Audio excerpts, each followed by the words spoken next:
Hey, welcome back my Cobra Crazies, and thank you for watching this channel.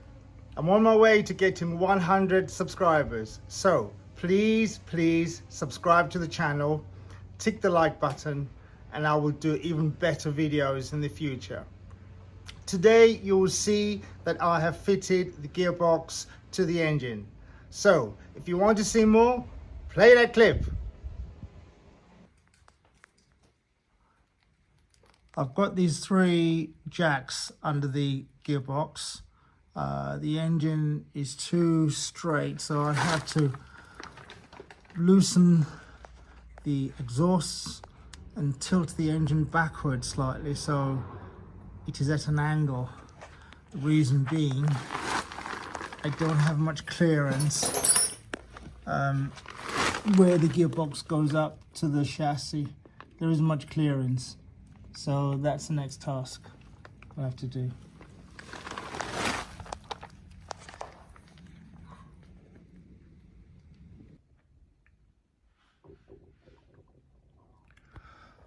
I've had to remove the spark plugs. As you can see, they go here. So in order for the exhaust to move back, you have to take them off. So now the next task is just to remove the distributor cap and jack the gearbox up and then tilt the engine to an angle so that it can mate up with the gearbox.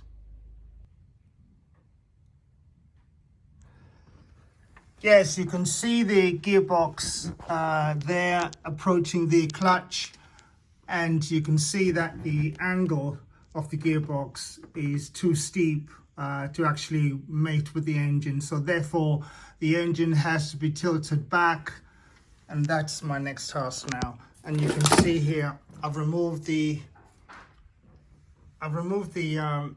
distributor cap to allow more space between the engine and the bulkhead when the engine changes angles.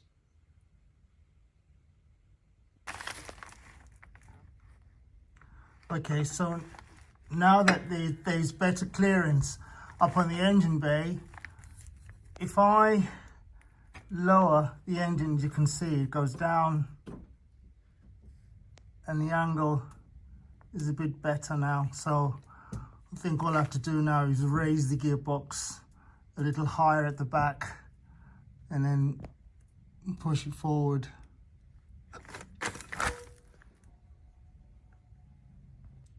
So the inspection hole has become very useful at the outset. So now if I lower the gearbox,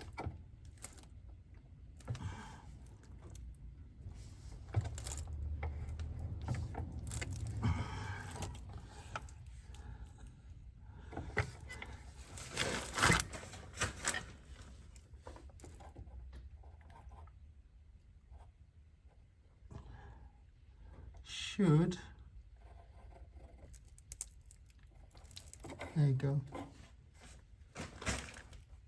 It's almost dead center now. Okay, I think I can get under there now and try and push it in there by hand.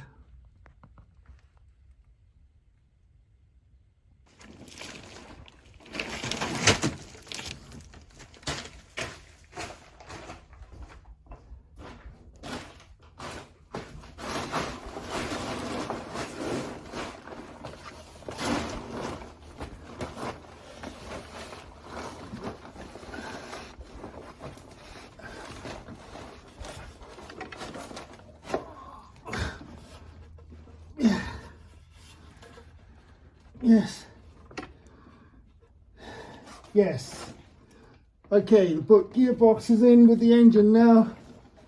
Let's see what the gap is between the drive bearing and the clutch. And so there is the bearing, just touching the pressure plate there. And I'll have to try and see what the gap is by pulling a filler gauge in between and just see whether it's resting on it or there is a slight gap. As you can see, this is my second inspection hole, which I'd cut out earlier. But because the engine is dropping to the right side or to the back, towards the back, I can actually see it better. So yeah, there we are. So that's the bearing you can see on the right hand side of the silver bit, and the clutch finger spokes on the left hand side. And you can see the stopper, which stops the throwout bearing from rotating.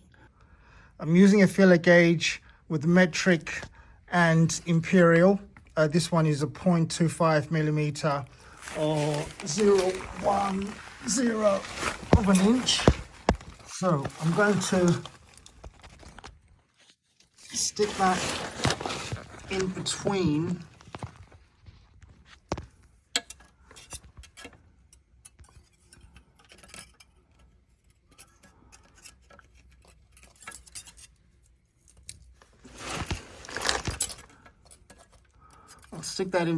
the clutch and the bearing there, and it's going in. Yes, it's going in.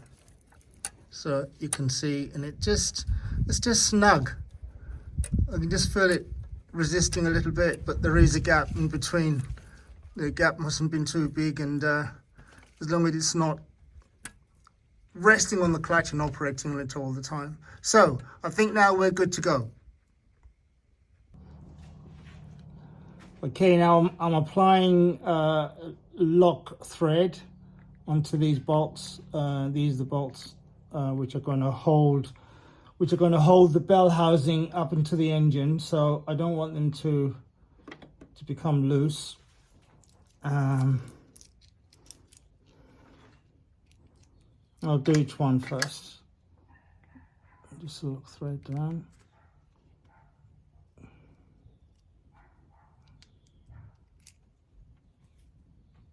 And do this one as well. Just a little bit. You don't need too much of this stuff. Just a little bit. It just stops the bolts from coming undone. So this is where I'm working.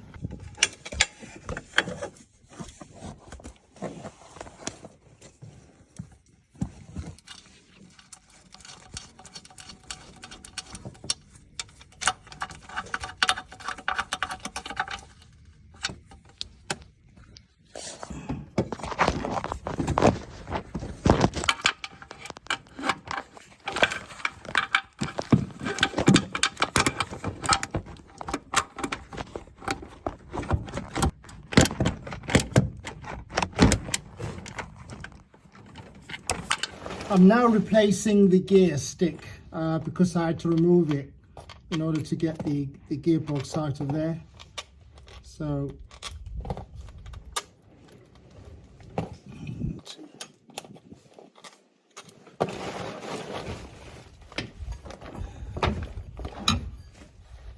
goes this way first.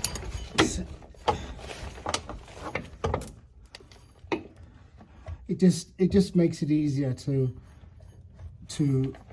replace it into the car,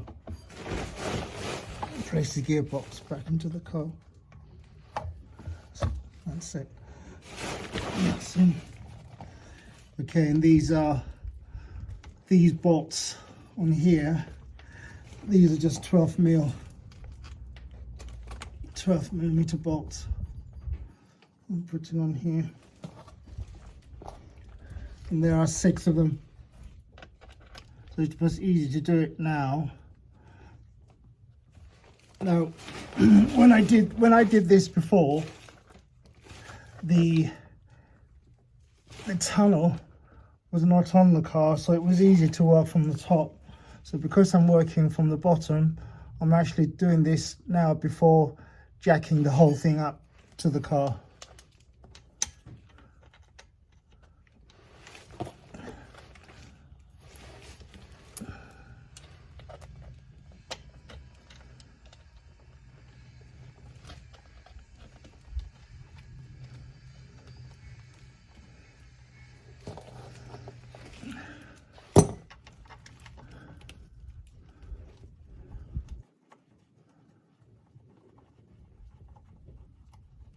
Pop them out. Start with one end.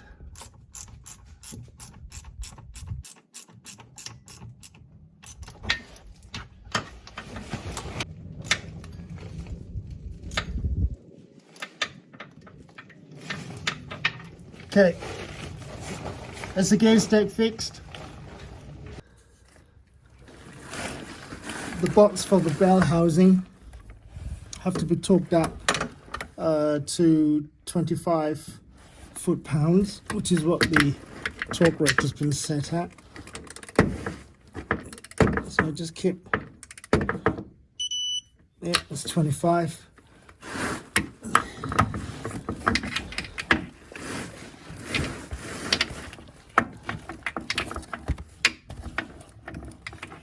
I might not be able to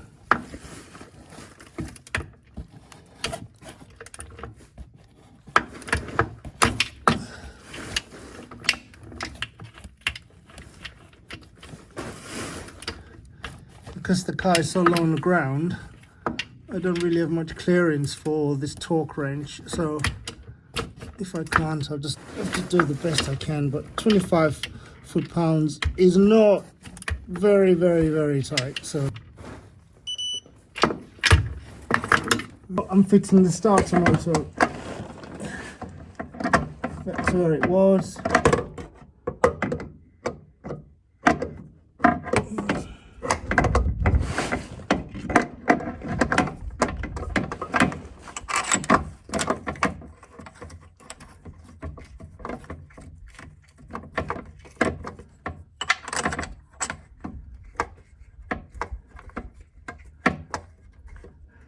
Again, even on these bolts, I've put the Loctite.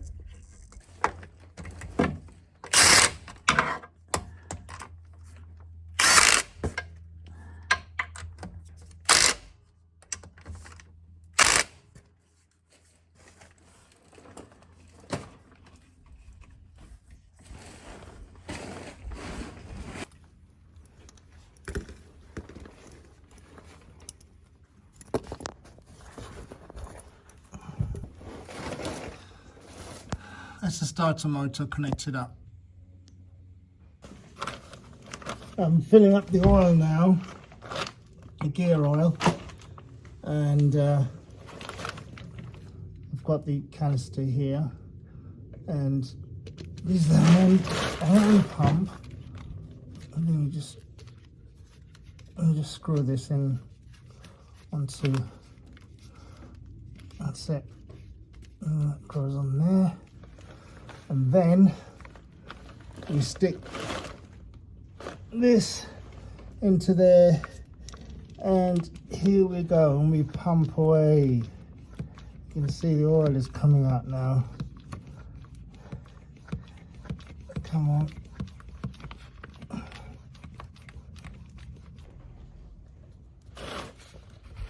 And so you can see I've connected this tube straight to the gearbox, and it's coming out of the straight out of the oil canister, and I'm just pumping away still until nothing more comes out, and then I'll use another one. So this gearbox takes about 2 to 2.2 liters.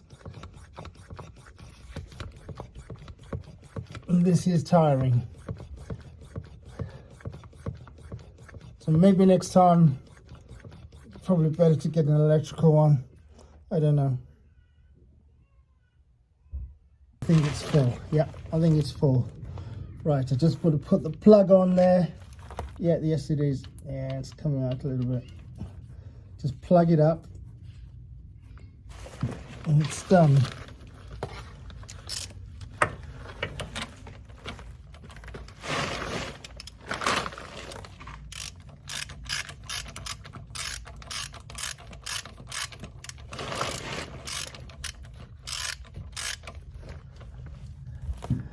And that's it. And this is how you change the oil in the gearbox. In most cars, really. It doesn't have to be a Cobra. Well, that's all for today, and I hope you join me next time.